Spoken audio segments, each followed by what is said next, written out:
Some people say that mass immigration into the United States can help reduce world poverty. Is that true? Well, no, it's not. And let me show you why. This gumball represents the 1 million legal immigrants that the United States has taken every year on average since 1990. Now, who in the world deserves our humanitarian compassion? The World Bank has one measure of the desperately poor of the world. They make less than $2 a day. And how many people make less than $2 a day in the world? We'll start with Africa. In Africa alone, there are 650 million people who make less than $2 a day. 650 million.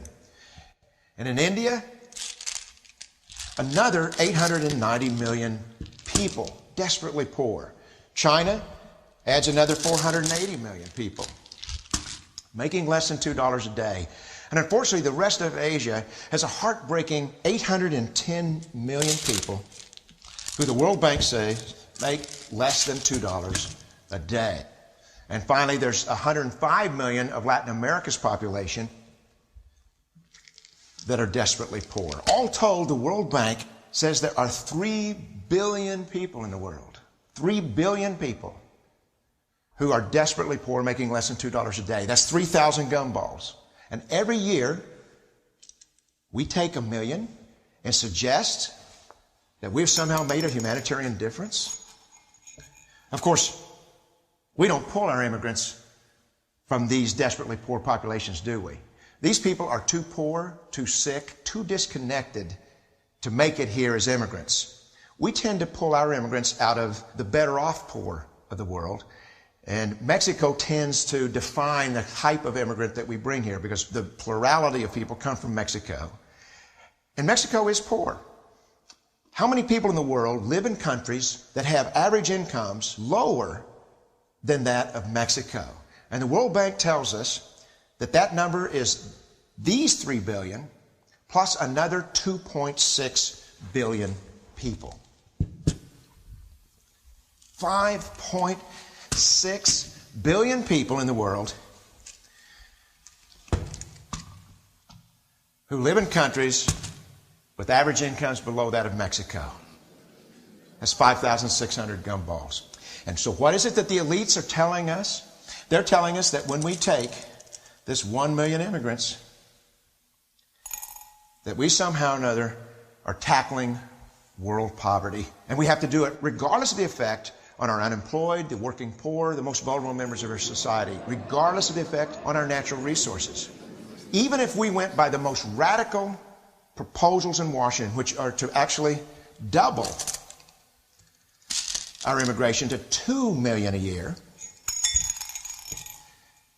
which would totally overwhelm our physical, natural, and social infrastructures, we couldn't make a noticeable difference. And we may be really hurting the impoverished people of the world because the million that we do take are among the most energetic, often the better educated, certainly the most dissatisfied people that if they did not immigrate would be the agents for change to improve the lot of all the people in these countries.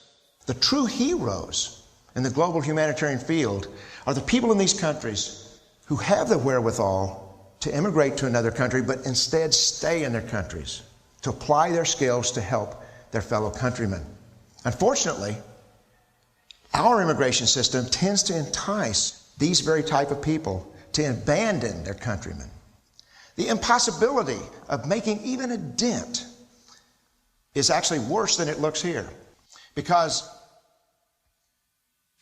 last year, when we took 1 million immigrants, these countries added, births over deaths, 80 million more people into the impoverished population. And this year, Congress is bringing in 1 million legal immigrants. And this year, according to the United Nations, these countries are expected to add another 80 million people.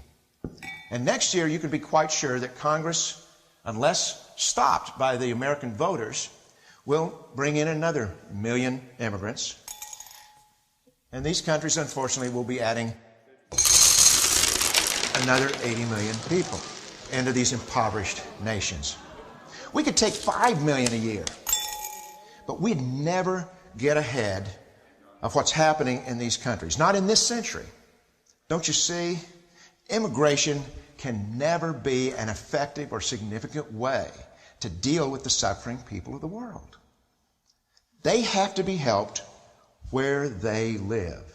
99.9% of them will never be able to immigrate to a rich country. There's no hope for that.